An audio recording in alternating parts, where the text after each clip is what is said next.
warahmatullahi wabarakatuh. Halo teman-teman semua, salam sehat sejahtera bagi kita semua. Kembali lagi bersama saya, Ayu Widya Astuti, dari program studi S1 Kebidanan semester 3, Fakultas Kesehatan Universitas Jenderal Ahmad Yani, Yogyakarta.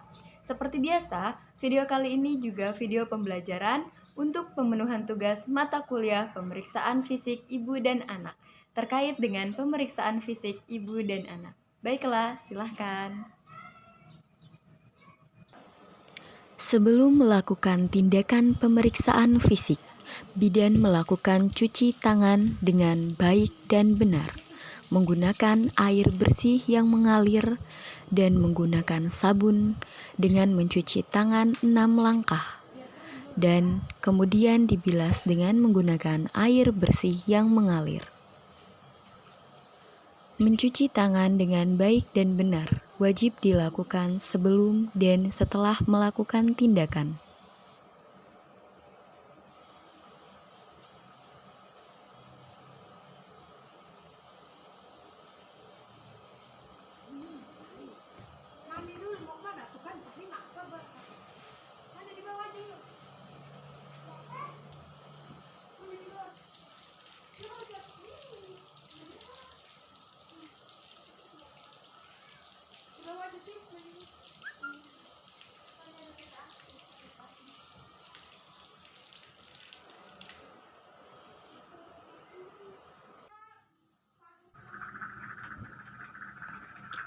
Kemudian, keringkan kedua tangan dengan menggunakan tisu ataupun handuk bersih. Kemudian, setelah mengeringkan dengan menggunakan tisu, maka buang tisu ke tempat sampah.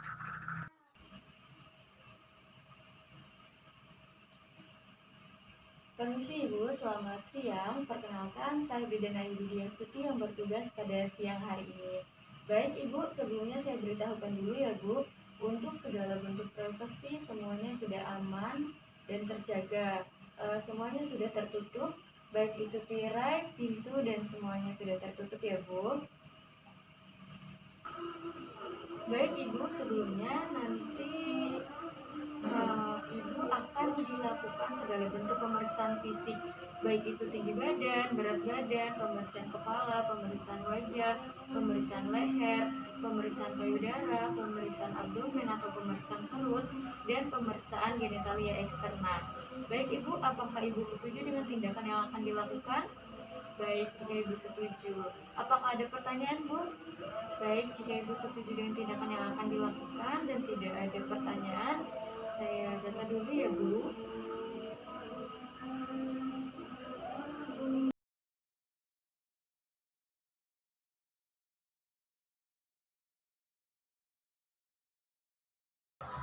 Pemeriksaan fisik yang pertama yaitu melakukan pengukuran tinggi badan pasien dengan baik dan benar. Posisikan pasien dengan tumit menempel pada tembok dan pandangan lurus ke depan. Perbaiki posisi pasien apabila belum tepat. Ukur, lalu baca hasilnya dari bagian depan, tepat di depan alat pengukur agar dapat membaca hasil dengan baik dan benar.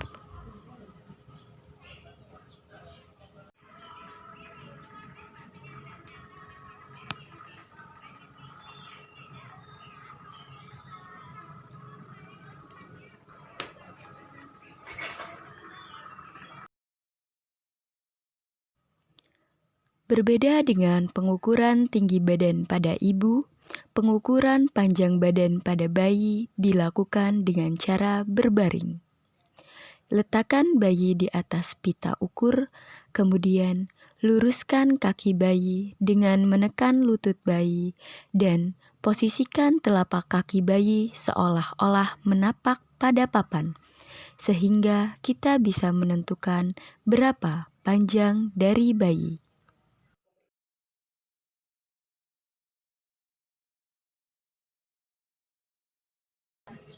Melakukan penimbangan berat badan pasien.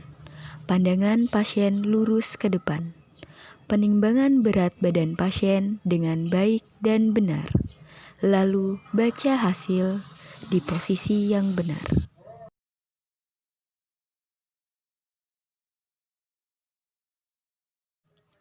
Pada bayi atau balita, kita dapat menggunakan timbangan bayi untuk mengukur berat badan bayi. Letakkan alas di atasnya, kemudian meletakkan bayi atau menempatkan bayi di timbangan tersebut, dan baca hasilnya dengan baik dan benar.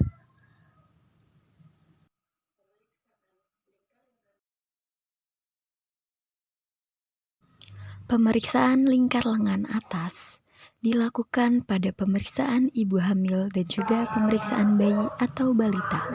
Lakukan pemeriksaan dengan mengangkat lengan baju pasien, kemudian meminta pasien untuk sedikit menekuk lengan yang akan diukur.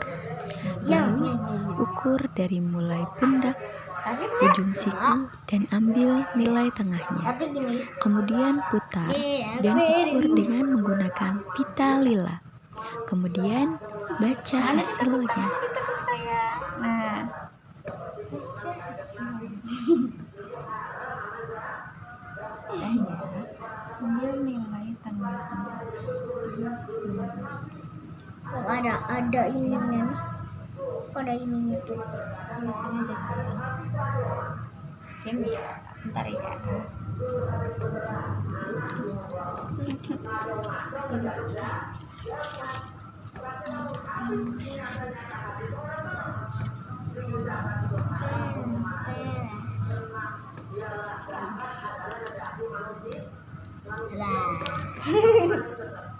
Nanti ngakak lagi.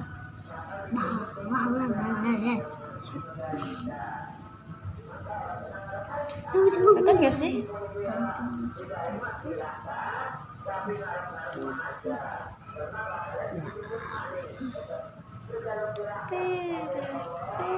Nah ya sayang.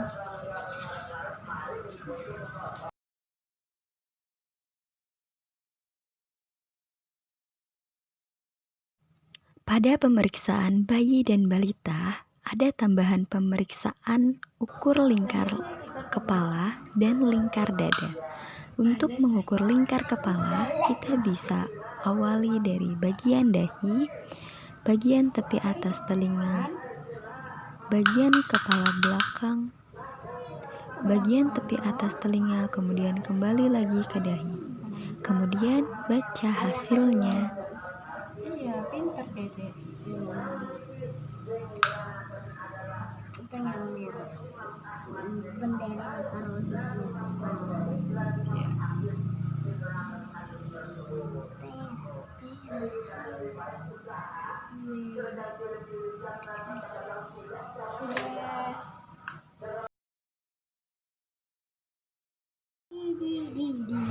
Yuk, ya.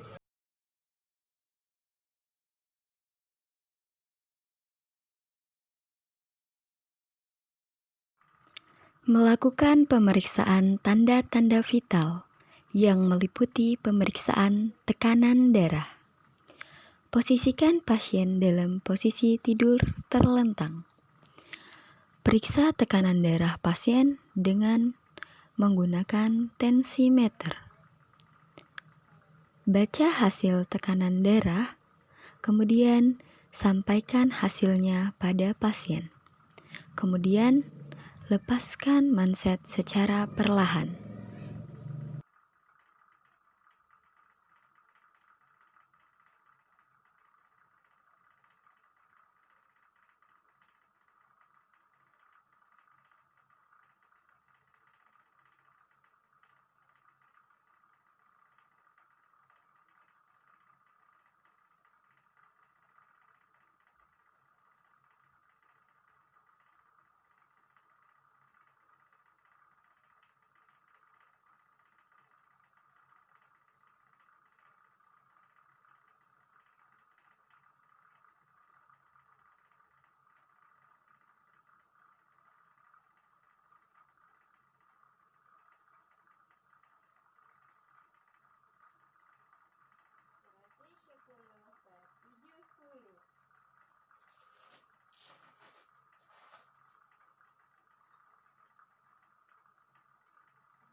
Pemeriksaan tanda-tanda vital yang kedua adalah mengukur suhu tubuh pasien dengan menggunakan termometer. Bersihkan terlebih dahulu termometer dengan menggunakan alkohol swab.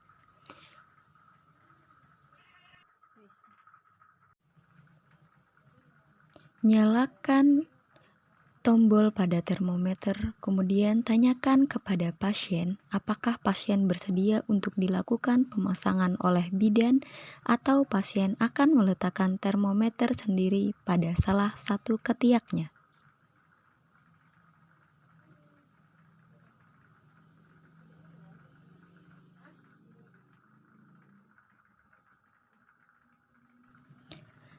Kemudian tunggu hingga berbunyi dan baca hasilnya. Kemudian sampaikan hasil tersebut pada pasien. Bersihkan termometer yang sudah digunakan dengan menggunakan alkohol swab.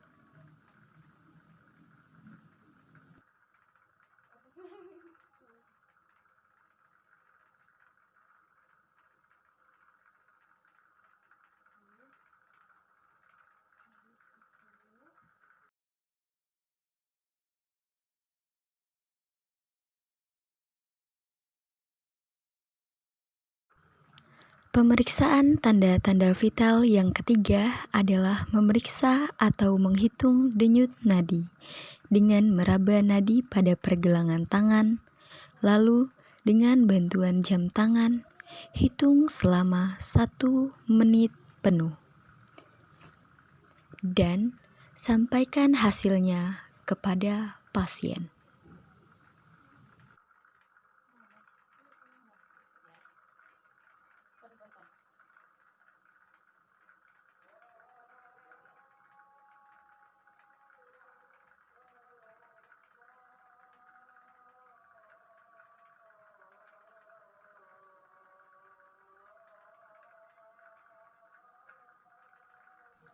Pemeriksaan tanda-tanda vital selanjutnya adalah menghitung pernafasan pasien.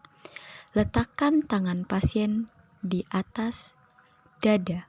Kemudian hitung pernapasan pasien selama 1 menit penuh. Sudah selesai menghitung, sampaikan hasilnya kepada pasien.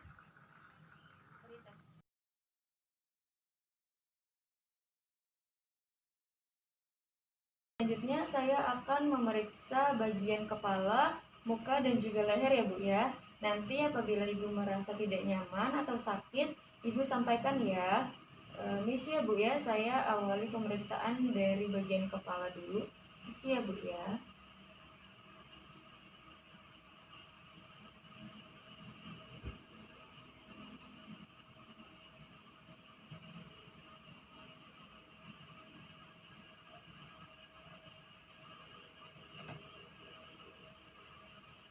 Di sini rambutnya bersih ya Bu ya, tidak ada ketombe, tidak ada luka juga, dan tidak mudah rontok juga ya Bu ya rambutnya. Kemudian tidak ada benjolan juga ya Bu ya. Selanjutnya saya periksa bagian wajah ya Bu ya. Di bagian wajah tidak ada terdapat luka. Selanjutnya saya periksa bagian mata ya Bu ya. Oke, mohon maaf ya Bu ya, Ibu bisa melihat ke atas, saya periksa bagian bawahnya dulu ya Bu ya. Tidak pucat ya Bu ya. Kemudian untuk sekelaranya juga tidak kuning. Ibu bisa merem ya Bu ya.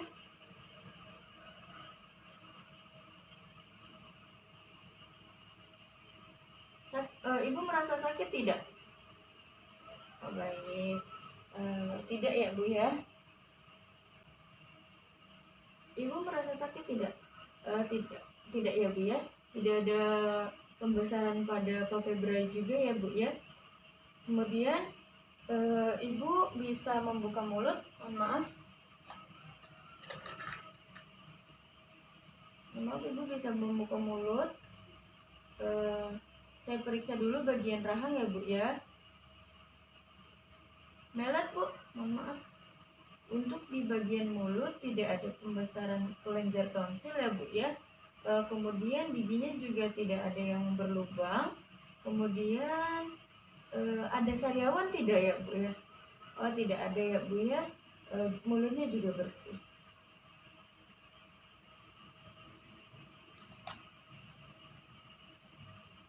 Baik Bu, selanjutnya saya akan melakukan pemeriksaan untuk bagian leher ya Bu ya. Permisi.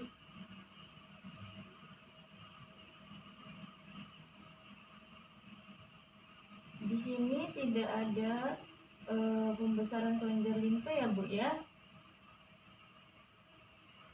Tidak ada pembesaran vena subularis dan tidak ada pembesaran kelenjar gondok. Ibu, mohon maaf, coba menelan Ibu. Iya, coba menelan. Apakah ada rasa nyeri Bu saat menelan? Tidak ada ya Bu ya. Kemudian saya akan melakukan pemeriksaan di bagian payudara. Mohon maaf ya Bu ya, apabila merasa tidak nyaman apabila merasa tidak nyaman dalam melakukan pemeriksaan atau Ibu merasa sakit, Ibu bilang ya Bu ya. Buka baju pasien bagian atas beserta dengan bra, kemudian lakukan inspeksi pada kedua payudara.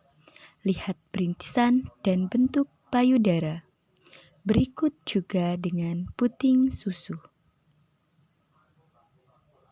Meminta tangan pasien untuk diangkat di atas, kemudian lakukan pemeriksaan pada payudara dengan diawali dari pangkal ketiak dan membentuk sirkuler sesuai dengan bentuk payudara. Lakukan perabaan, kemudian tekan daerah puting untuk melihat apakah ada cairan yang sudah keluar. Perabaan ini dilakukan untuk mendeteksi apakah ada benjolan yang dianggap tidak normal.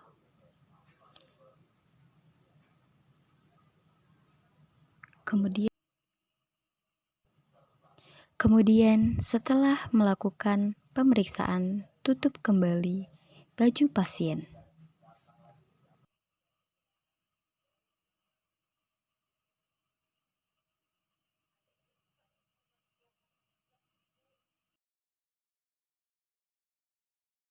Baik Ibu, untuk selanjutnya yaitu memeriksa bagian perut Ibu ya Bu, untuk memeriksa adik bayinya juga. Mohon maaf Ibu, untuk memeriksa bagian perut, baju bagian atasnya dibuka ya Bu ya. Mohon maaf ya Bu ya.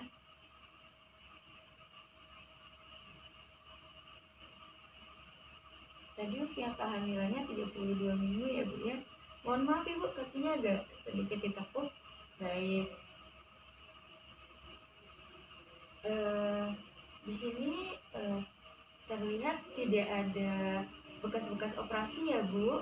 Kemudian tidak ada ruam dan juga tidak ada strike gravidum juga.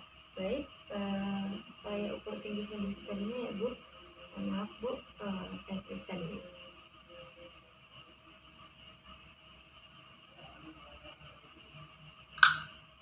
Tadi dihitung usia kehamilannya 32 minggu ya Bu ya.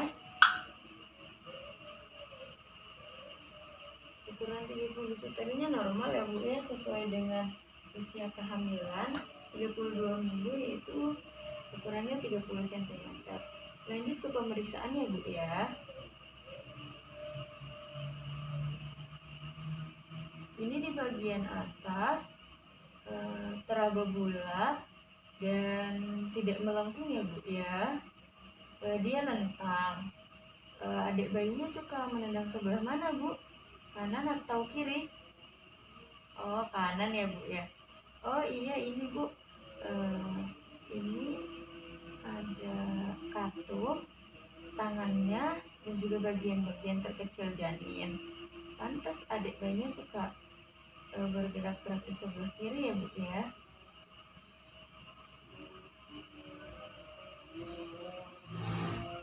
Ini di bagian bawahnya kepala Bu, posisinya sudah bagus, bagian bawah kepala. Mohon maaf Ibu, kakinya diluruskan. Mohon maaf juga ya Bu, saya mau membelakangi.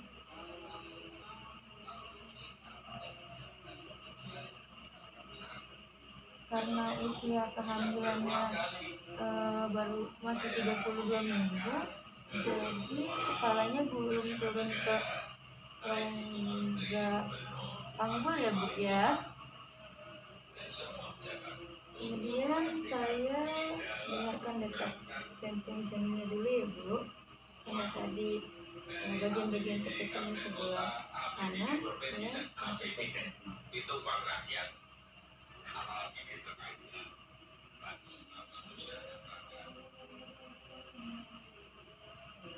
Mohon maaf Ibu, pinjam tangan ya Bu ya.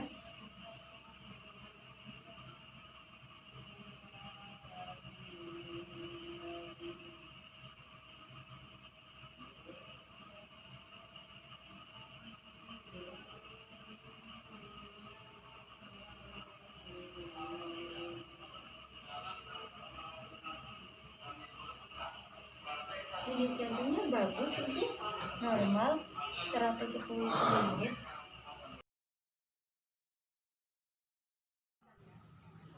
Setelah melakukan pemeriksaan Leopard, kemudian kita lanjutkan untuk pemeriksaan genitalia eksterna.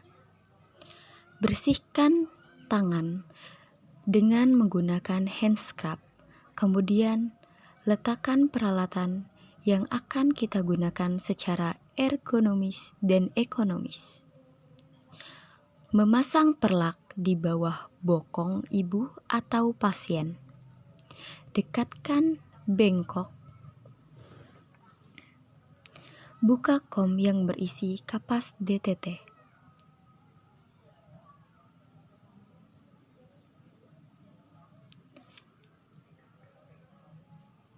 Dan gunakan handscoon bersih di kedua tangan. Buka selimut. Lalu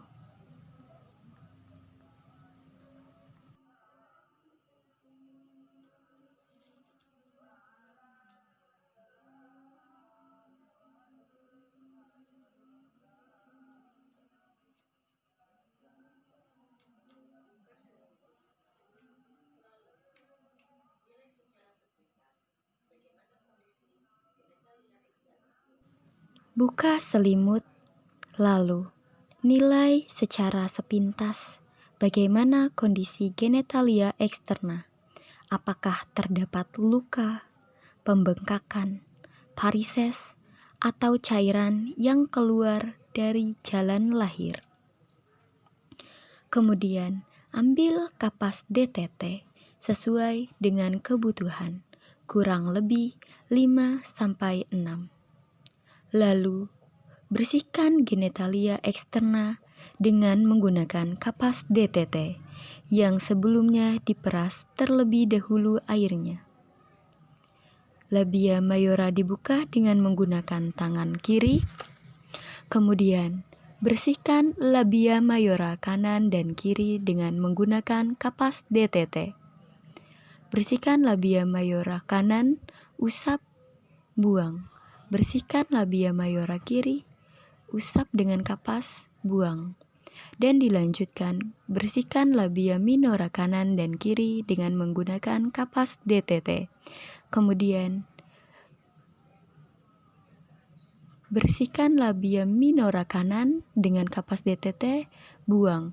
Bersihkan labia minora kiri dengan kapas DTT, bersihkan, buang. Bersihkan juga daerah klitoris, vestibulum, hingga ke anus. Ulangi apabila kondisi masih kotor. Kemudian, lakukan palpasi atau perabaan untuk menentukan apakah ada pembengkakan atau pembesaran kelenjar Skene atau pembesaran kelenjar Bartolini. Kemudian, angkat perlak yang ada di bawah bokong ibu. Rapikan alat yang sudah digunakan. Buang alat ke tempat sampah medis. Lepaskan handscoon secara berbalik dan letakkan pada bengkok.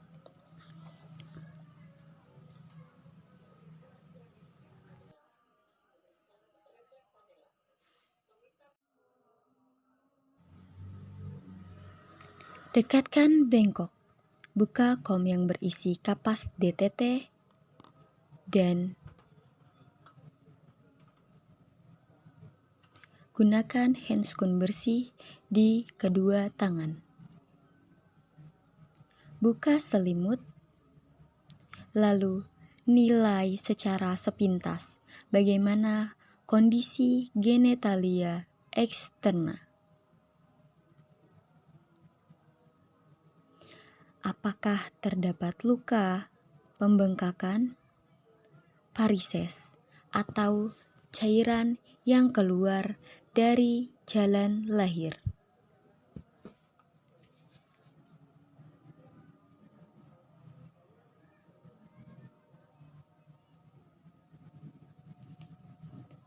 Kemudian, ambil kapas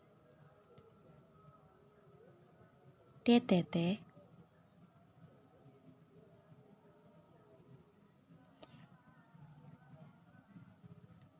sesuai dengan kebutuhan kurang lebih 5-6. Lalu, bersihkan genitalia eksterna dengan menggunakan kapas DTT yang sebelumnya diperas terlebih dahulu airnya. Labia mayora dibuka dengan menggunakan tangan kiri. Kemudian, bersihkan dengan menggunakan kapas DTT. Labia mayora kanan diusap, buang kapasnya. Kemudian labia mayora kiri diusap dengan kapas, kemudian buang. Labia minora kanan, usap, buang. Labia minora kiri, usap, buang. Dan bersihkan juga di area klitoris, vestibulum, sampai dengan anus. Ulangi apabila kondisi masih kotor. Kemudian, lakukan palpasi atau perabaan untuk menentukan apakah ada pembengkakan, pembesaran kelenjar Skene atau pembesaran kelenjar Bartolini. Kemudian, angkat perlak yang ada di bawah bokong ibu. Rapikan alat yang sudah digunakan, kemudian buang alat ke tempat sampah medis. Lepaskan handscoon. Lepaskan handscoon secara berbalik.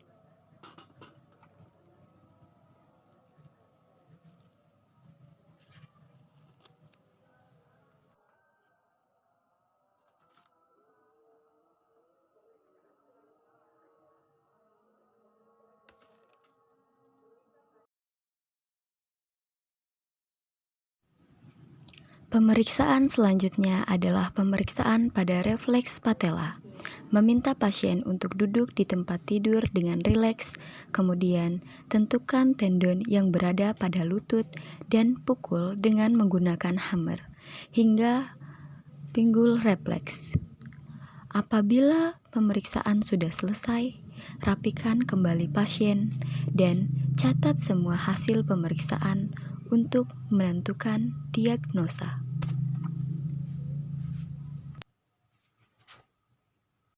Itulah video pembelajaran untuk pemenuhan tugas mata kuliah pemeriksaan fisik ibu dan anak. Terkait dengan pemeriksaan fisik ibu dan anak, saya Ayu Widya Stuti. Mohon maaf atas segala kekurangan. Terima kasih. Wassalamualaikum warahmatullahi wabarakatuh.